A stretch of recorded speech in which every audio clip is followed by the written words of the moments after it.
Alrighty. Hello, ladies and gentlemen, and welcome back to another exciting episode of Delusions of Grandeur. I am one of your hosts, but tonight I'm going to pass the torch over to Brandon here because he's got some very personal films as we are continuing our month of Meet the Cast again. How many months have we done as Meet the Cast, by the way? In the past? I want to say this is our third year in running where we've Sounds used right. May and June as our Meet the Cast months. It's been so convenient because our Meet the Cast goes into June, and then Dave, your birthday and my birthday are in June, so that's 2 weeks out of the month. So making a theme for June is kind of worthless because it would be for 2 weeks. So Meet the Cast is just perfect to have for May, and it gives us a chance to each shine in our own particular way. Well, why don't you tell us about the movie that we are about to discuss about, and why is it so personal to you? Well, the movie we're talking about tonight is Out and About the Movie, the 2011 film directed by Brendan Mitchell, also known as Wet Movie 1 online. I'm actually wearing one of the shirts that he produced. I actually prefer the other one because it's got cooler art on it, but this is still a fun shirt to wear. To me, this one has a very particular story, but I might hold off on my special meaning of it until after everybody else's first impressions. But this is a movie that's essentially a movie version of the typical out and about videos you see with several YouTubers, starring 3 YouTubers at the time who are physical media YouTubers, Wet Movie 1, Coolduder, and Hero Super 99, who is not as active in the YouTube community as he was back then. So some fun stuff with all of those to be had. Also sharing a child's movie, apparently. Yes, for kids. My Little Pony? So we'll start off I'm just going to start off at my bottom and then move up backwards. So we'll start with Forrest. Was this your first time seeing Out and About the Movie? Yes. To be honest, I really do not follow Wet Movie 1 that much as much as I do Coolduder. But it is an interesting. It seems like I'm familiar with Wet Movie 1, but I don't really follow him that much. But it definitely feels, given that this movie is about a decade old, it feels like such a time capsule. It does. Part of me is like a sensitive topic or whatever, but like it's like looking at them back then, they were like big guys, and now they're small. But I kind of came late. I kind of came late into the game with Coolduder. Like I'm more familiar with him in the last year or so than I was back 10 years ago. But oh man, I really tried hard to get into this one, but I feel like it ran into the same problems I had with the Angry Video Game Nerd movie, where the content works fine for like a 10 to 20 minute YouTube video, but a feature film, I'd definitely say, I'd say for any filmmaker who wants to, I will say for any aspiring filmmaker any aspiring filmmaker who wants to dip their toe into making features and has like only $500 or less, I would say watch this movie it'll give you hope. Very good. All right. How about you, Roger? Is this your first time seeing this film? Actually, I didn't see the film. Oh. No, I just found out about it, and I kind of blew it off. Let's be honest about it. But this is I guess this will be an experience. You said I should watch this film. Yes. I'll go ahead and watch this film tonight. I'll guarantee it. Well, you'll get to hear us all talk about it, and that is Right. something there. So, for your benefit as well as the audience, spoiler alert. Although in this movie, I don't know if that really matters. Yeah, it's hard to say. So you could have joined us on our watch party. We had a watch party on Sunday for it. So what about you, Jake? Is this your first time watching Out and About, the movie? This is my first time with the movie. This is not necessarily my first time with this stuff. I am definitely nowhere near as hardcore a YouTuber as Brandon is here. Not nearly as much, but I think I may have been present when you discovered Coolduder, because we were looking up we found this video on YouTube of the world's largest collection, and it was like no, it was like let's see here, try and get a visual here. Like that little shelf behind me, I think it was about half that size. So that became kind of a running joke for us. But I think it was about within a day or two that he landed on a Coolduder video, and we were impressed by his collection and rare stuff. And I know before long he was telling me about What Movie One and some of these other folks. And, I've seen a video here and there over the years. And Brendan, What Movie One, was kind enough to join us for a discussion a few months back, and that was really cool. He seems like a cool dude, a cool guy. I don't want to necessarily put the other name on there. He seems like a cool guy. But I've just never really, even the people I subscribe to on YouTube, I hardly ever watch the videos.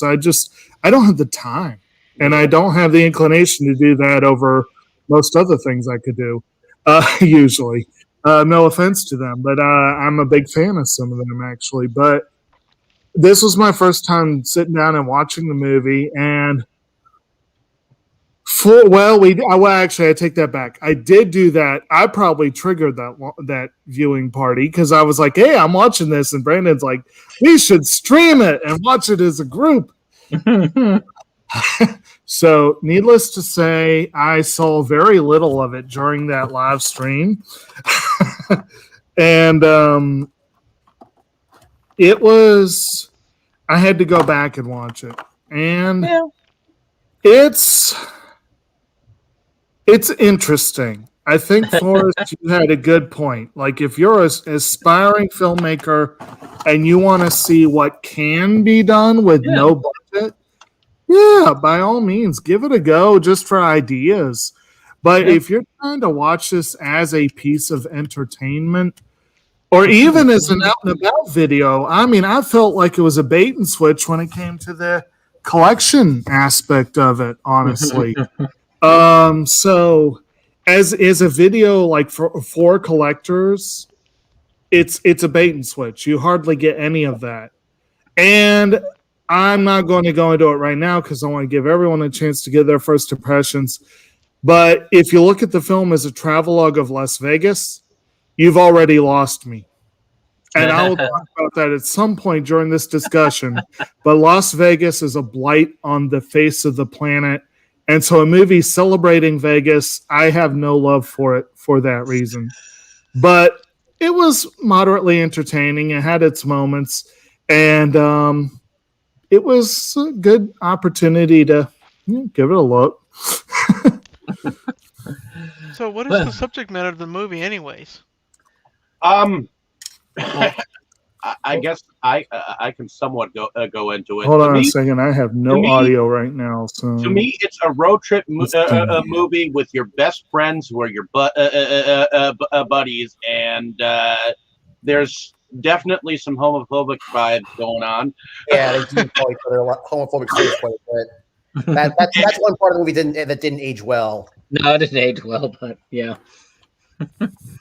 But that's basically what it is. It's like his own version of a road trip with his best buddies that I'm sure he's normally calling while he's on the toilet talking to his mother in the background. You know. There we go. Sorry, Dave. I missed most of that. Sorry. but yeah, I wasn't saying that to be rude or to be insulting or anything like that. But honestly, I think it was a test drive movie to see what he could do.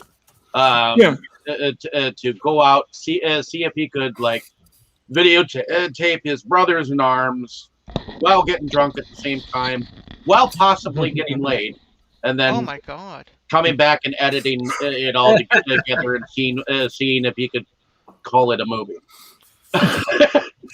It's more like a travel guide. What happens if you go to Las Vegas and get yourself lost, drunk, and sexed up and all that kind of stuff?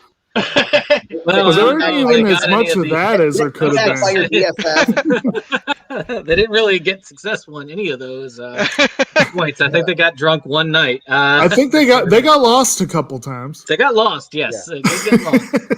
Although I did like that point that he made where he got lost in the stairwell and he was looking around going, they should make a horror movie here. Oh, And yeah. I'm like, yeah. I don't know. No, I enjoyed it for what it was. It's more of like a mockumentary of his a time period of his life. I feel, and like his best buddies, which to me it's kind of like our little group. If our little group decided to go on a trip, this is Oh my God. this isn't exactly what it would be, but you know. When your best friends are your video personalities on YouTube, and then you get them out to go on a road trip. That's pretty much Oh yeah. the movie. I like to think our road trip would be more Lake Michigan Monster, though. Or Velocipaster. It's hard to say. Oh my God. I don't even recognize these film titles you're talking about, Kabuki Jake. I'm getting worried. I'm seriously worried. You gotta far gotta away. see, now you gotta start taking notes. You're right. I might have to start doing that. Get a pen and pencil and start writing things down and say, "What the heck are you?" Well, Dave led us into Lake Michigan Monster just last week, so you know that's a good one to check out. We did Velocipaster about a year ago? Yeah. Pastor. My God. It was great. Not a pastor that turns into a velociraptor. Oh my God, Pastor that turns into a Velociraptor. Oh my God. Right, and on the advice of his pre-law hooker girlfriend, he decides to fight crime and ninjas. Oh my God. And here we're looking. it's gonna be very. You have to be gentle, guys, when you move into this kind of stuff. This found footage stuff and this B movie stuff. It's gonna be. When we talk about movies, we mean all movies. High budget, low budget, any type, and I think that's the point of even bringing this one in as well. But I do have an interesting first one. It's going to be a little bit less negative than what others have gotten, though. I do understand the criticism that comes in. So I was introduced, of course, as Jake said. We looked at the basic thin bookcase that had like we were laughing at it because we were looking for like large DVD collections online because we both have large movie collections. If you can't tell, yeah, you do. So obviously you seek it out. I think anybody here who has a large media collection, I think most of us here have pretty large media collections, like to look at other people's media collections. It's just, it's a part of it. Yeah. And so I did stumble upon Coolduder first, but it was not very long before I also found Wet Movie One's channel because they're similar vibes on the channels. Yeah, I'll make a note of that. And they ended up. They're both movie hunting tropes. I like those I like those things. What movie one? Movie one. Making notes, dude. Making notes. And they both do movie hunting. They both do movie pickups. And What Movies channel differentiates a little bit because he also does a lot more what they call out and abouts, which is the movie. Oh yeah, where they go out into places like into LA, various different places, openings, movie signings, meeting with actors and stuff like that. Coolduder will occasionally go out to things like cons and stuff like that as well. So it's kind of cool to watch them, and as they've kind of varied and become kind of different and how they were doing their thing. But I stumbled upon this movie at a fairly low point in my life. I had lost my grandfather not long prior, and this was a time where I was pretty low. I had been having issues with, issues. I'm not going to even go into specifics, but I was having some major issues mentally. I had I'd been so depressed at the time that I just didn't even want to get up or do anything. I didn't want to watch movies. I didn't want to play video games. I didn't want to do anything at the time. Yeah. And it was usually during my favorite time of the year, too. It was during that December, because it was going to be the first December that I had with one of the first significant family members I'd lost. But then I'm sitting there one night and I come across this thing online. And my taste, and we were talking about this last night, we were playing this movie game. My taste is hard to guess as to what I will really take on to and like, because what I like sometimes goes off in a strange direction. Really? Sometimes it can go in a direction that most people can predict, but there are some films that people go, I don't understand why he likes this. I think all of us have thrown some curveballs to the group at this point. Absolutely. It's kind of. I've been thinking about. I'm watching your top 10, my top 10 movies, and I steadily used to go towards this one particular director. I said, "Oh, this guy's all about classical," and I said, "Oh, maybe not, because all these other movies I've never heard of before." Exactly. And Jake will tell you that I don't always skew artsy by any means. Right. But I was just thinking it's absolutely cool. I like seeing that wide variety. Yeah. I was introduced to this, and I don't know what it was about this. I think it was the fact that it was just such a departure from anything trying to be too serious. It was just three people trying to have. Sorry, my phone went off.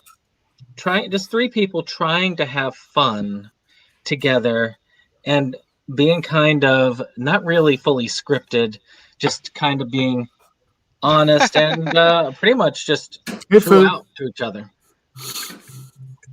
And I really loved that aspect of it. And I watched this movie many times. And I know it's a bad movie by many's reckoning. But I do feel like if you do really like the people involved, you can get a lot out of this, just because it is kind of a different side to them that you don't usually see. Now, they had a limited DVD run of it. And then they did. Limited DVD. And I ended up actually helping to finance a secondary run of this particular movie, and I managed to get a hold of a copy myself, which is kind of cool. Actually, let me focus here so I can actually show it a little bit better. And to me, it's worth having. Again, it's a piece that kind of helped save me in many ways. I'm not the kind of person who would do anything to myself, but I can definitely say it saved me in many ways to help me pick up and move forward. And there are a lot of things that people look at, and they may not be the greatest things, but they hit at the right time, at the right place. And to me, I owe a lot to this to help me move on and to help me deal with the trials to come, because 2012 was not my worst year in life by far. 2017 and 2020 seem to have kicked that one to the curb.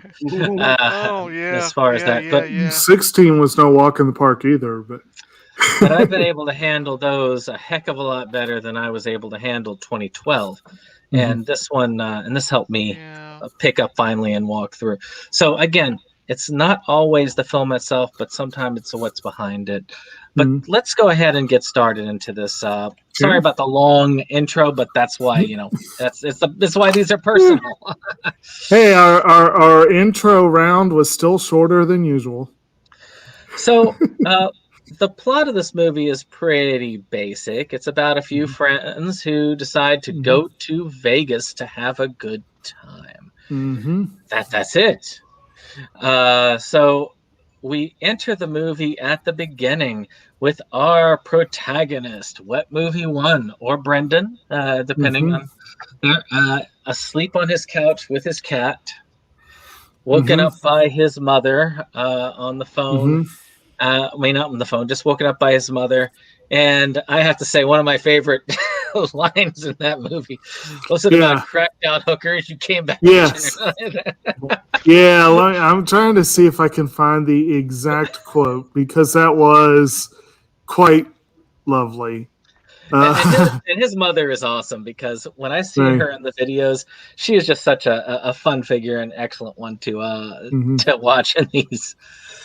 And her part in this one and in the second movie that they made, which you can really see if you watch the second movie how much he's actually learned technique wise and all that as they've moved on. But it also helps that he was traveling with people who also had learned some stuff too. I mean, shoot, it even has Tommy Chong in it briefly. All right. Yes, here we go. Make sure you don't get any cracked out hookers. Remember, last time you came back itching. So he also manages to do some. There's some guest appearances by other YouTubers of the time, and I'm trying to think of other things. Like I say, just like guest appearances of YouTubers of the time, just setting things up, and of course you also have a setup with the other person that's the other protagonist, I guess, is Gabe, as he's getting ready at the same time. Otherwise, Hero Super 99. Correct, and depending on which version you watch, you could get treated to a little bit of nudity there, wanted or unwanted. Gratuitous. Yes, it was gratuitous. So. What did y'all think of that basic setup? The whole idea of like them getting ready to go. I don't know. I kind of like the idea of him like almost like going on like a Bond mission with his friend telling him the details about what to expect in Vegas. You know, like he's his cue. You know, so your mission, should you choose to accept it. Right. But independent as it were, it wasn't a bad intro. I mean, I've seen worse, but you know, it's a road trip movie. He's going out to have some fun with his kick-ass bros. So, at least according to him. So. And while we've introduced them, there's not a lot of characters here. So, what are your thoughts on? We'll start with Wet Movie 1 as a character. What are y'all's thoughts of him as a character? As a character, well, you know. Well, I mean, you know, again, he's generally pretty likable for the most part. He seems like a pretty good protagonist to mostly follow. The clearly attempted scripted parts, he probably handled as well as most anyone. I still think his mom did get the best line in the movie, so you know that was. But yeah, it was good. Oh yeah, that's probably one of my favorite parts in the entire film is that part that she said that. I want to say the first time I saw that, it just kind of made me go, huh? I guess I'm a little uncomfortable with how many homophobic moments we actually. Yeah. Yeah. Yeah. You get a feeling That that was- that's something. You get a feeling That that's how was they one were- of the things. Well, I Yeah. was going to say that's one of the running themes that I did kind of glossed over, but I wasn't crazy about it. Wasn't so much homophobia as it was kind of like Kevin Smith on steroids. Like if it when in doubt, make a gay joke kind of thing. You know, it's like they went a little overboard with that. Gabe reminded me of the little dude who went and said the plane, Oh, Tattoo. and then The he was tattoo like guy? the entire movie because that's how his voice was. Well, he was very small compared to the two others. There. Yeah. And I do have to say that it seems like Gabe was going for Wet Movie One's hairdo and look and style. Because they both had the sideburns, they both had the somewhat silver in their hair, and they except for him being, I guess, Hispanic. Well, you can see the Right. two of them here on the cover Right. of the two main ones. Yeah, I think he really looks up to him. And to And me, wants to be Literally. like him. Yeah. Boo I boo think to his Yogi Bear. I think that Yeah, they boo-boo. had ended up doing this. I think all this back and forth. This is probably something that they've been doing back and forth since high school, I'm sure. Right. And you know how it is. It's sometimes stuff that you grew up with in high school that does not always translate to, well, current times. There's a lot that doesn't transfer to current times. Well, and also if they are like in jokes between friends, oftentimes those stay between friends, like Yeah. despite your best efforts. Like I know Brandon and I have a lot of in jokes together, you know, like the Adventureland standard and things like that, you know, that would probably make no sense to the average person. Or I had a running joke with my friend. I had a good friend where there was a line from Big Lebowski that became a running joke between us that, again, would make no sense, but would probably be cringy if we tried to put it in a video. So I guess that's probably part of it, and they get a little bit of a pass for that, I think. But Yeah, well, like I say, I think it's Yeah. more of just showing their friendship and just how it is. Right. And a lot of it also, I think, hinges more on the more you've watched of their videos in the past, all three of them. I think the more that you kind of get out of it. I swear there was another. No, that's the Night Owls stuff that he did. So it's not his first time directing stuff, video-wise. He's been kind of interested in videos for a while. Matter of fact, one of his first ones that I saw was the Night Owls, kind of a play on the Breakfast Club. I guess one thing I will say about Wet Movie One is that at least he got a chance to be a director before Coolduder. Yeah. You know, that is one up that he has on Coolduder, and it's not that I have anything against Coolduder. I think it's about time that he finally directs something. You know, put his money where his mouth is, and just go do something, see what he can do. You know, I applaud him if he can direct something with all this support that he had on his campaign. You know, so. Oh yeah, man, I think that this movie was a good effort there, and there was also, of course, speaking of Coolduder. Well, we'll get to him very shortly because after a short plane ride, they do arrive in Vegas. Gabe is not very happy with the plane ride, as he illustrates by kind of gripping onto the stuff, and a lot of that's not really acting there. He probably was very nervous at the time.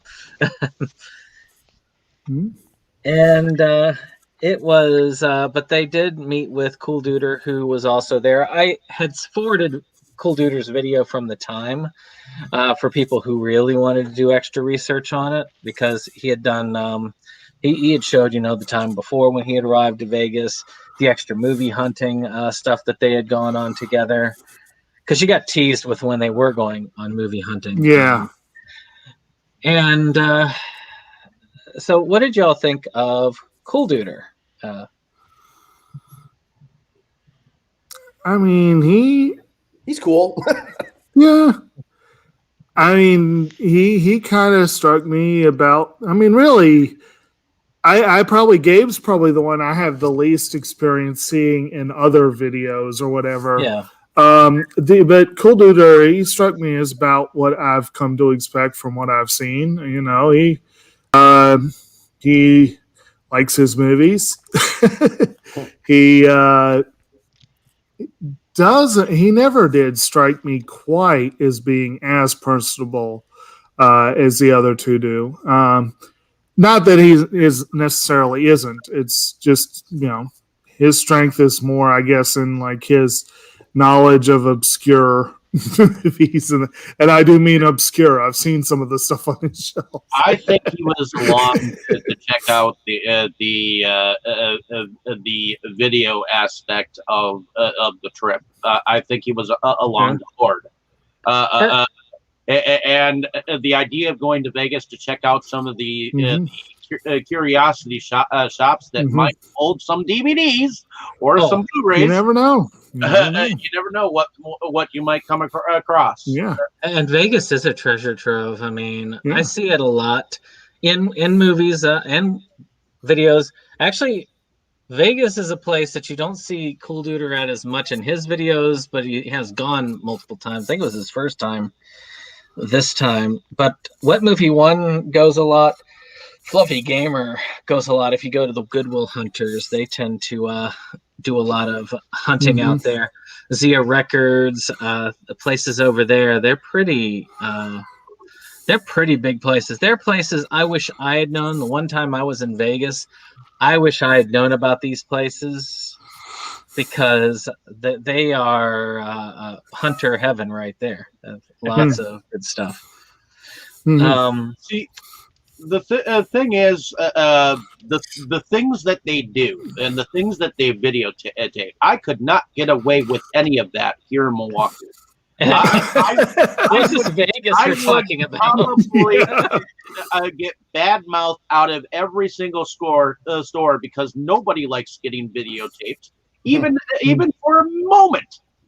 I mean, people are so personable and private.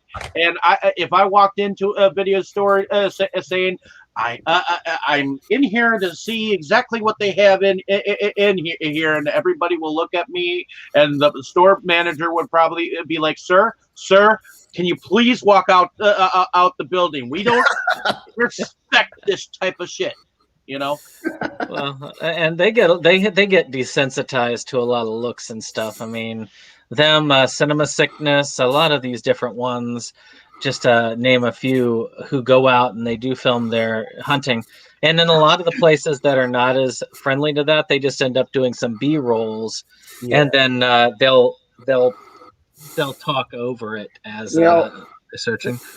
You know, there's this used record store just around the corner from my apartment that they got plenty of pretty big DVD and Blu-ray section, and or should say a sizable DVD and Blu-ray section. I've gone there, I go there like every other week to buy movies, but like I've tried doing like what they do, and I'm like so self-conscious that I end up not getting a lot of good footage.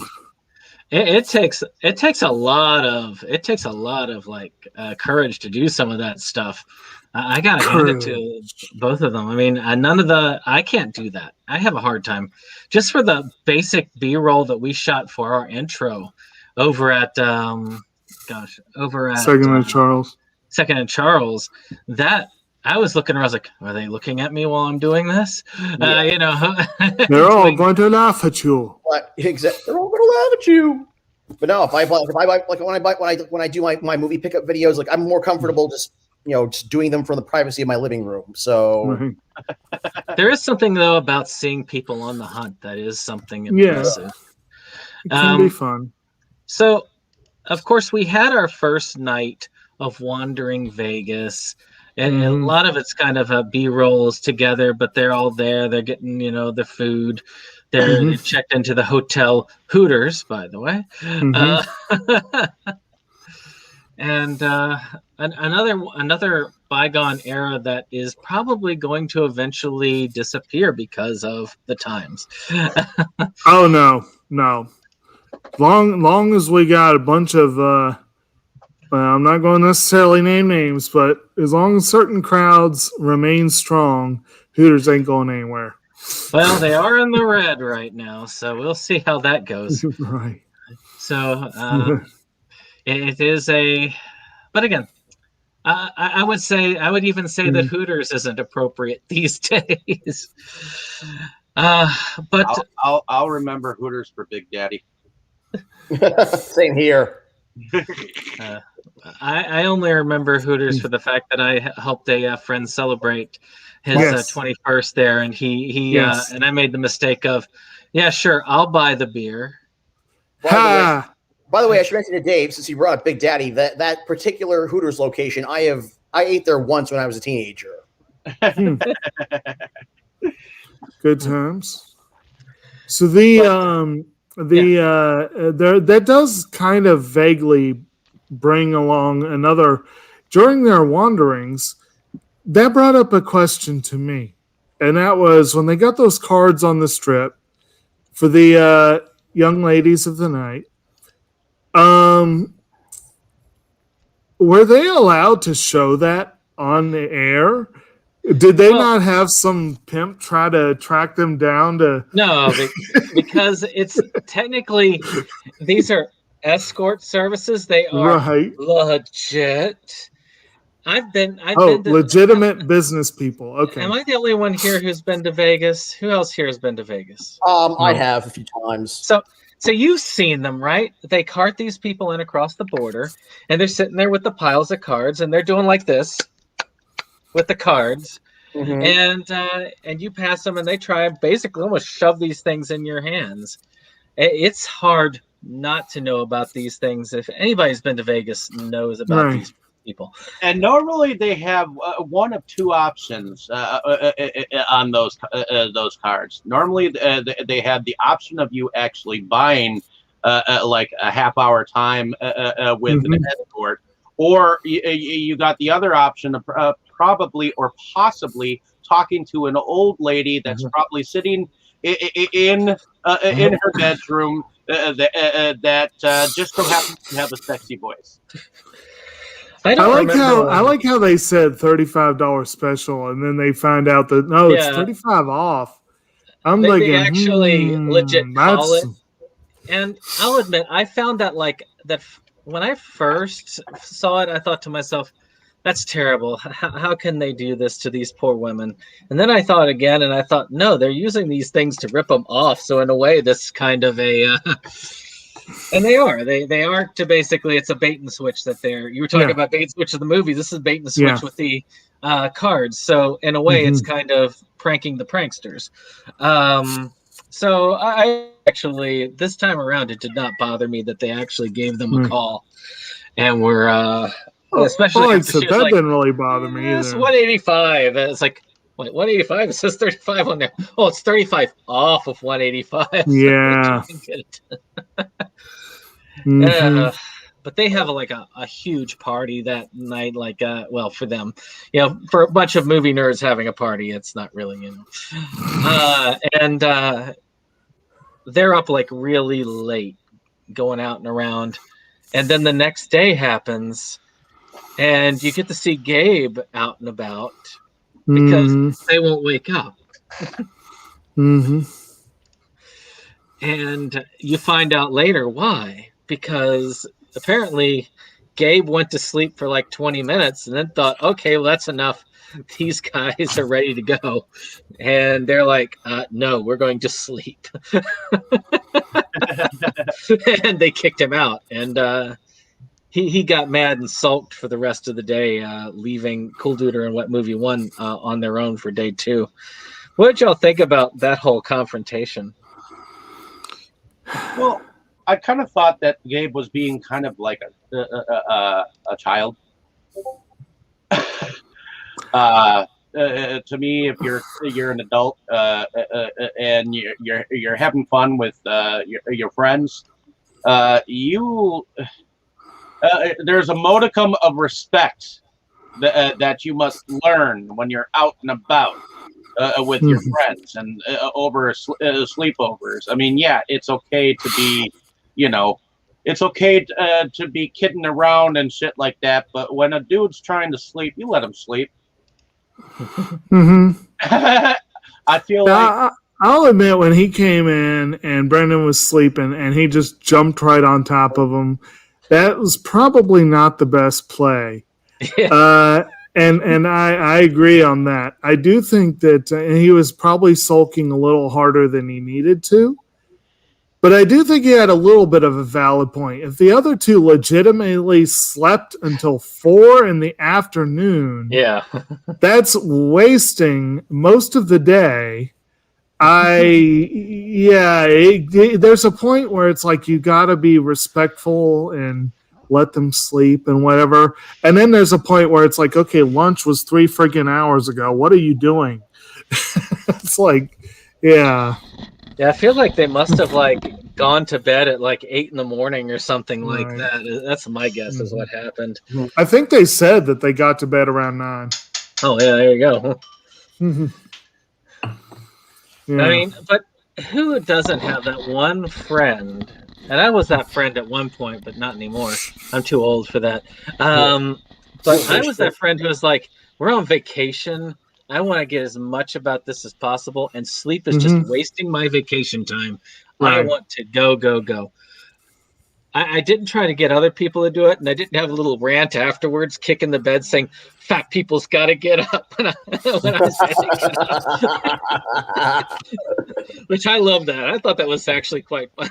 And they reused that footage again because he was talking about oh, yeah, I was perfect gentleman later on. And he cuts over to fat people's got to get up.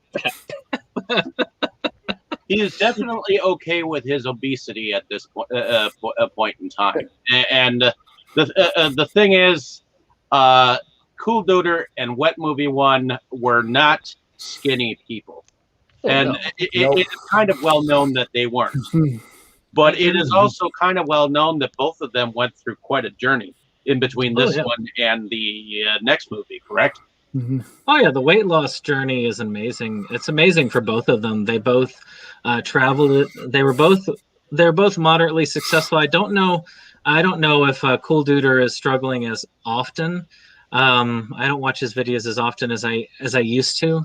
I do know that it's always a struggle though when you've lost that much weight and you just have to try and keep it off. I mean, that's especially if you're dealing with other issues around you, potential depression, potential other things that could be dealing, I mean, especially with 2020, So, it's always a struggle, and I'm glad to see though that they do what they do and they try to do what they can.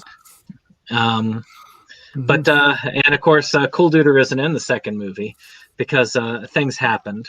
I'm not going in depth with that. Personally, I don't like to bring up drama. So we're going to, not that drama. And so we're going to leave that out. Y'all can, if y'all want to find that out, you can easily find stuff like that out online. I'm not drawing into that level of filth. Not on the air. So what did y'all think of the Wet Movie 1 Coolduder day 2 out together? That's also when they had that time where they both were wandering and they end up getting lost. Yeah. That was interesting. Yeah. Well, I think that whole thing, I know a lot of that drama was probably legit or whatever. And I don't know. I kind of felt like a lot, to a degree, they were kind of milking it for the camera, maybe. I don't know. Again, Gabe may have been sulking a little harder, but I feel like Coolduder in particular was complaining a lot, probably more than was necessary. And so that part of the movie largely dragged for me because of all the complaining and sulking. See, that's that's why I think that Coolduder was not really there to hang. He was there to hoard. Right. I mean, that's all he seems to care about online and as a personality. So I feel like yes, he was there for public perception. I think that, I mean, they were good friends at the time. I mean, actually, they were pretty darn close at that time. They were quite close, at least perception wise. I don't know how things were behind closed doors, but they seemed like they were close. Right. Because if you look at a lot of videos at the time, they do interact a lot with each other for a number of years. Especially when Coolduder moved from not Jersey Shore, Ocean City, to the California area. You were about to say something about that, Forrest. What were you gonna say? I was gonna say, isn't he from like the Baltimore area? Yeah, he was in Ocean City, Maryland. I was familiar with some of the early stuff that he had done. I don't know why I never associated him with collecting until later, which is kind of funny because he used to do this like radio show looking thing with this other guy, MJ, I believe it was, or something like that. And I always thought it was fun. I just like little things like that technically are. I don't know. There's just something fun about it. I guess maybe it's because I knew I filmed stuff like that as well when I was a young adult, and I had fun doing that stuff too. So, and I still film crazy stuff like that. I'm doing YouTube. I mean, goodness. No, remind me again. Was it the first or second night where they actually did? It was the first night, one where they actually stopped Barzia. Yeah, I think so. Yeah, and you can see Coolduder was like, "Oh yeah, I need to get in there." And that's why I say, like, that was disappointing to me because I came to this thinking I was going to see some collecting, and they went in and they came out. And, you know, it was like, what movie one made some comment about there wasn't really anything I needed. Coolduder's on there like, oh, I got two things. Yeah, gave the price. And that was it. We didn't even see what he got.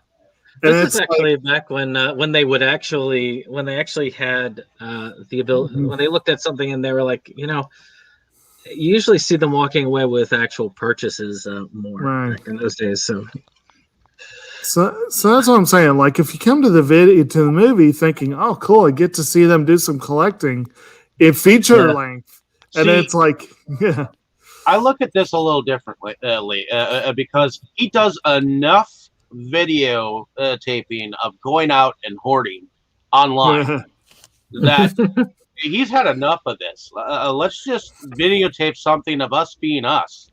You know, instead of just us going on a hunt, you know? Right.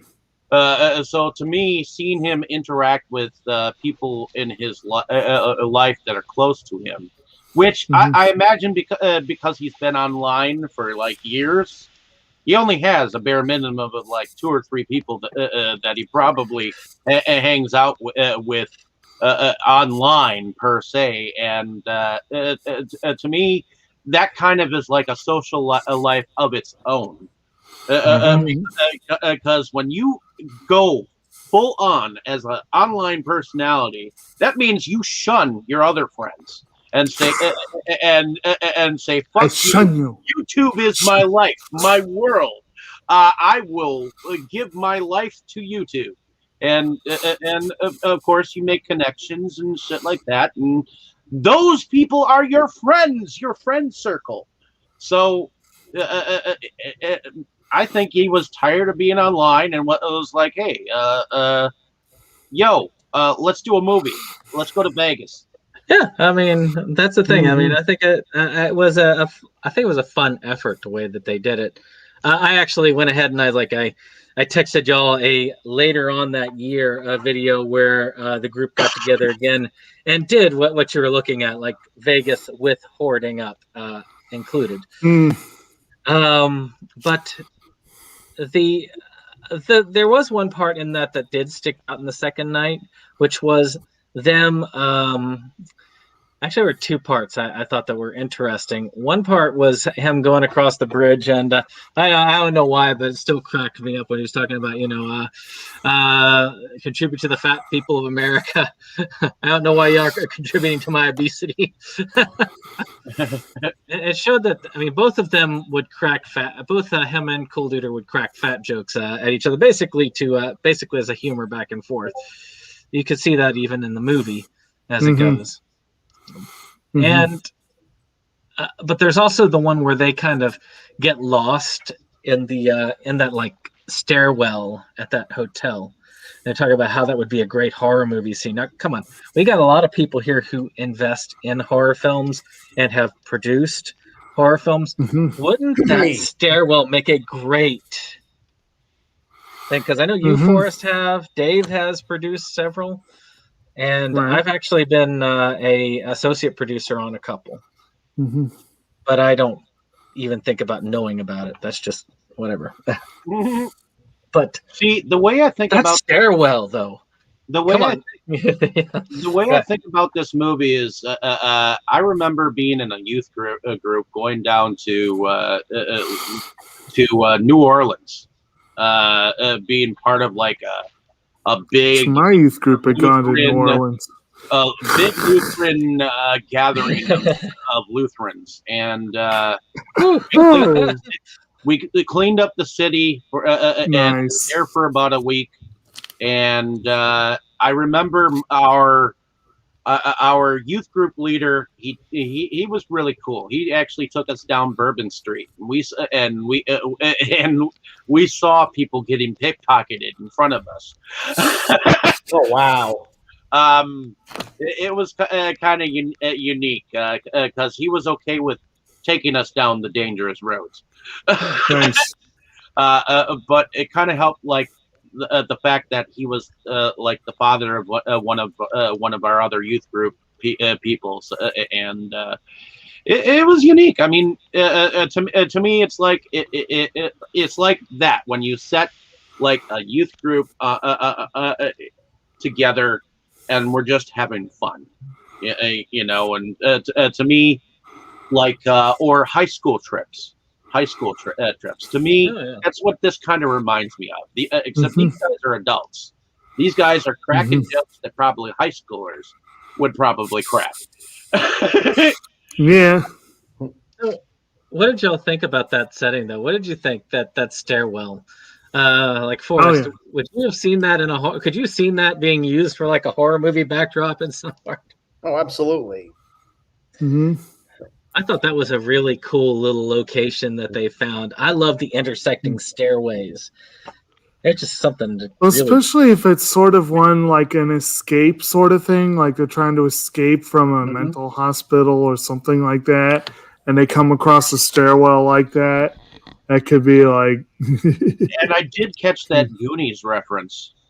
Yes, yeah, where he's at the fountain at the Venetian. He's like, I'm taking them all back. Yeah. And this one is my wish. I'm taking it back. Yep, I should. Yep, picked up on that right away.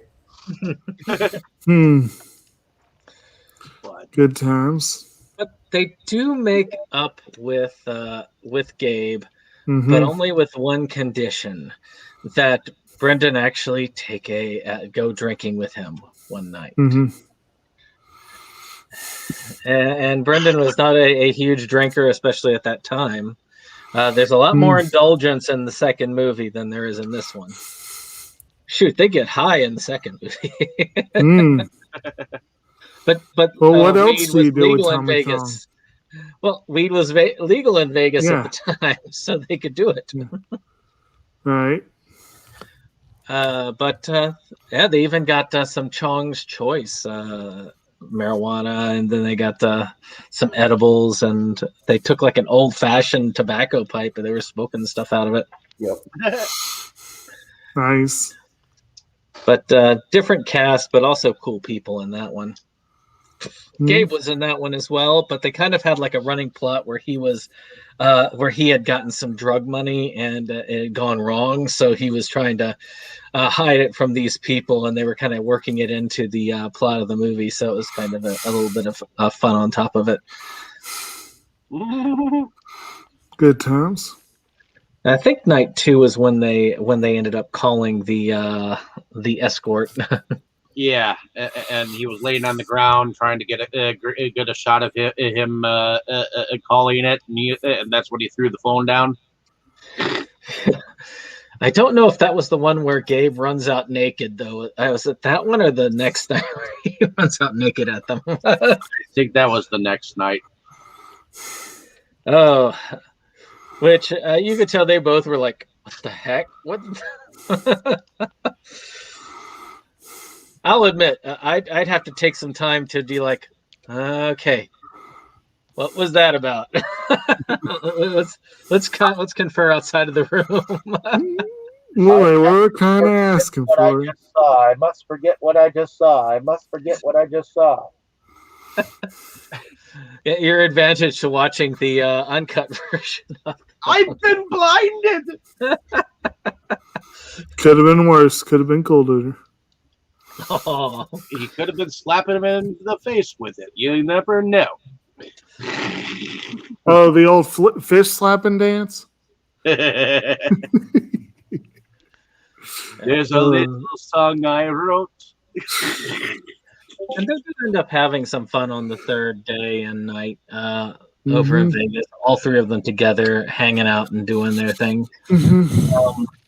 They did that thing where he's spinning around in the Venetian thing, and they end up actually do have that night of drinking. I think that is when they had the nude run out at that point.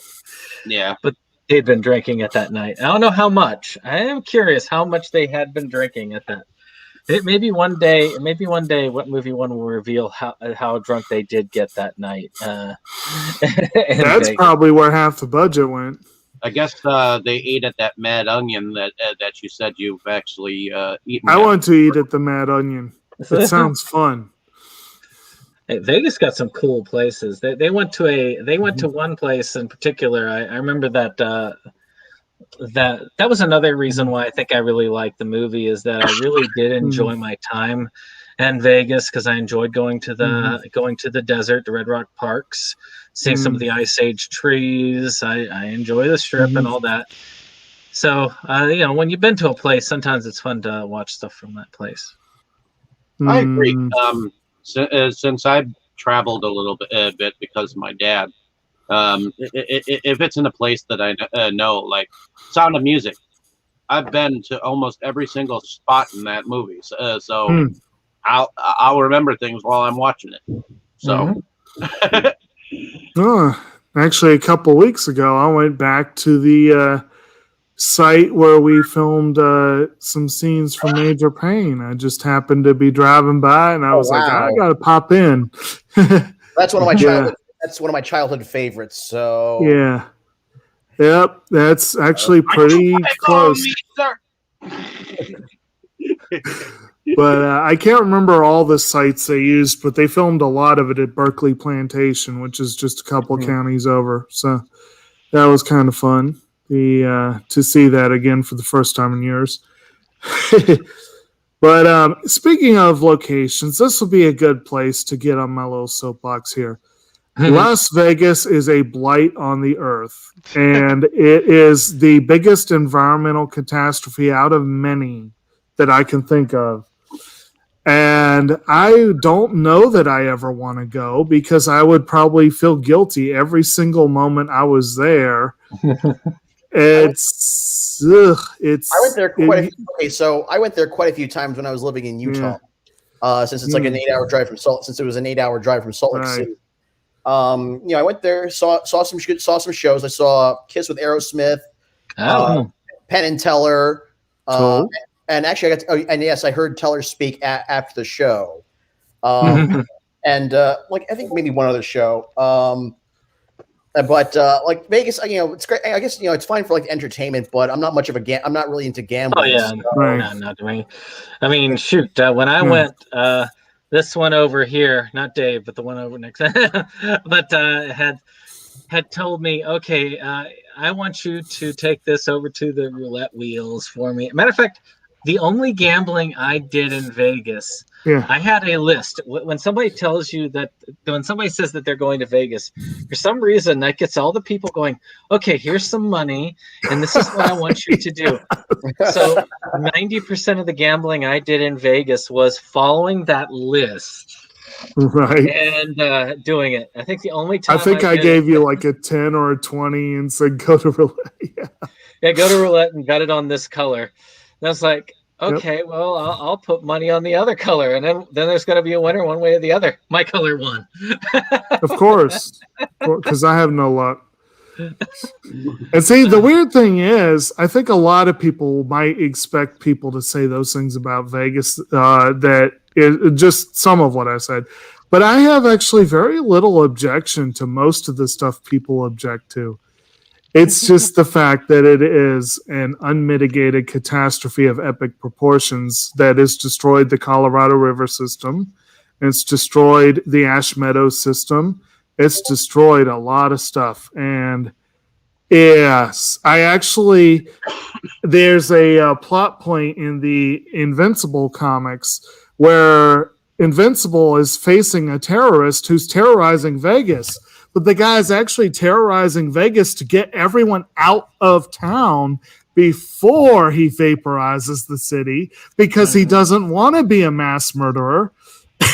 But his plan, which Invincible actually listens to and says, that's a good idea. He wants to vaporize the city and turn it into solar panels.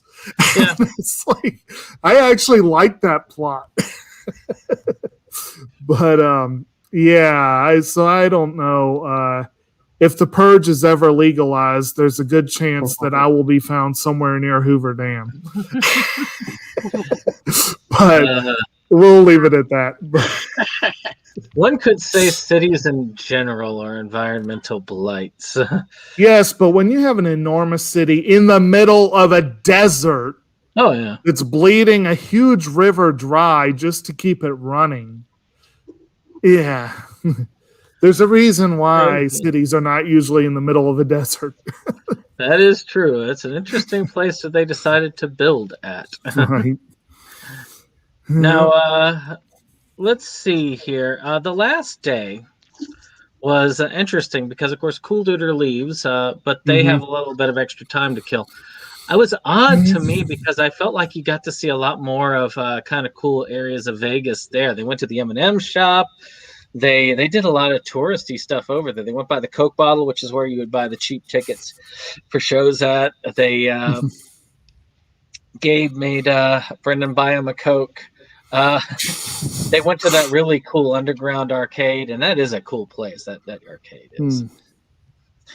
And arcades are few and far between in this day and age, to me.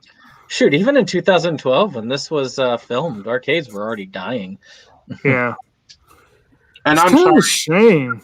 I don't call Chuck E. Cheese an arcade. I'm sorry. Ever since they got rid of the ball pit. Hey. That's where a whole bunch of us went on when we had a big dance at Roanoke College, and a whole bunch of us got dressed to the nines and went to Chuck E. Cheese to play the games. That was a fun memory, damn it. We had a double-decker barcade. Cheese when I was a kid, and we'd have birthday parties there. But then afterwards, we were able to jump inside the ball pit. Yeah, you can't do that anymore. So you see, Roger, you got to learn a little bit about Vegas while you were here.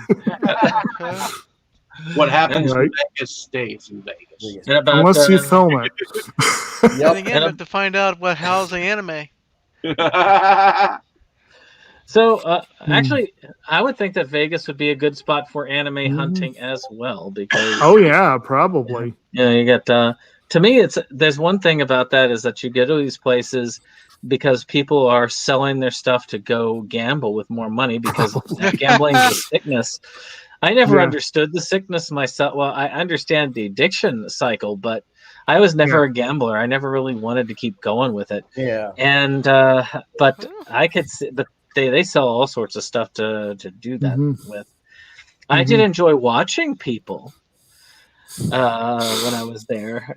Shoot, in Atlantic City, we watched a person when they were. And Atlantic City is just Vegas on the ocean, which isn't much better in a lot of ways because they're polluting the heck out of the ocean and destroying the wildlife there. I'm in that part of the. Yeah, I was gonna say. I live in that part of the country. It's a lot of my friends and coworkers like going there on weekends to gamble, but. Right. Honestly, if you want to go to a city with with casinos where you can watch with casinos and shows and boxing, then boxing matches, I would say Vegas over Atlantic City. Atlantic City is basically crackheads.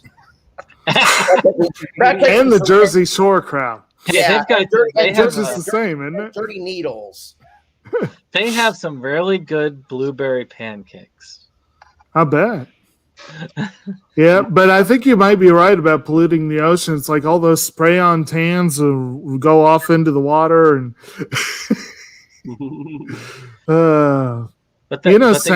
sad thing is, I have only once been to New Jersey. Have not been to Nevada yet.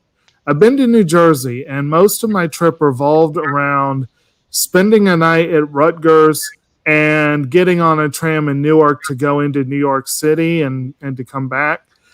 So I have not seen the good part of New Jersey. Neither have I, but definitely have not. I know that I've traveled through New Jersey to get to New York. So yeah, I've been in Jersey City many times, but and they've improved Jersey City quite a bit over the years. Yeah, I have family and friends in Jersey, so I go there quite a bit. It's cheaper than New York. A little bit cheaper. Also to go to Jets games. So. So, but they do manage to get back home safe. Gabe doesn't freak out on the plane as much as he did on the way over. And they get home with him being happy to have arrived back with the cat and his mother to greet him. Good deal. And that's the movie. There really wasn't much in the way of special effects to talk about. Not so much. But and music-wise, there wasn't. We do have to talk about that nice porno soundtrack that they had. Yeah, and he did his own little mild rap there as well throughout. Right. So there wasn't. I don't know what there's to say other than a lot of the stuff is probably copyright-free music, right. other than the rap bit. But what did y'all think? It did its job. Yeah, I think it did its job. It was serviceable. I do wish that he had done more original tracks like that one that he did there. I think that would have been great if, like, every time they did a montage, that he had done like one of those types of the rap things there. It just, I don't know. I think it would have personalized it more to me in the end. Or like if he had a friend or fellow YouTuber who's really into music production, and they wanted to really lean into that whole 70s porno vibe and have them compose a couple of original, that would have been kind of fun. So, with that being said, I guess we'll get into our favorites. We'll start with you, Forrest. Do you have a favorite scene in the movie? I can't. Nothing that really sticks out to me. I'm sorry. Hey, I'm glad you watched it. Yep. So, Jake. Favorites? Yep. Definitely the mother talking about crackdown hookers. Dave? Although it makes me uncomfortable when Gabe ran out of the bathroom naked.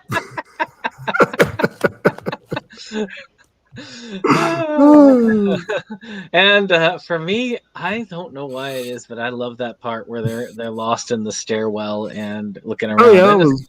I just think that's just cool. Mhm. So, with that being said, Actually, you could say that gives it a vague tie-in. Both your films tonight could be said to have a very vague Spinal Tap tie-in, because that scene was reminiscent of Spinal Tap a little bit, where they're looking for the stage, and of course the St. Huband's wife co-stars in Rising Storm, so yes. nice little tie-in there. So, with that being said, I think we'll probably use the outros on Inside Movies Galore as per. But the night's not done yet. I am not done torturing these people. Maybe Roger, because he'll probably jet after this. But we will. But we will. And by the way, just as a shout out to Roger, because I don't think he will be joining us on the next one. Will the rest of y'all be joining us for Rising Storm? Oh yeah. Okay, so Roger, of course, is with Animazing. Let's see, Animating Collection Incorporated, I believe is right. I don't know why. Yep. And it is a great community on Facebook. I don't know how much room they have left, but if you like anime and you like collecting stuff, it is a great one. Great people in the community. I really enjoy conversing with most of them. It is a fun time to be had. Mm-hmm. So, with that being said, thank you all for joining me for this. But as I said, my night is not over yet, because we're going to go with a film that has a slightly larger budget, but just a little bit larger, and a slightly bigger acting budget. The film Rising Storm. So you can join us shortly on Inside Movies Galore for that bad boy. All right, see you again. Thank you very much for inviting me. Yeah. And we'll see you Good all to have you. for the next one. Yep. Oh, Bye. and sorry,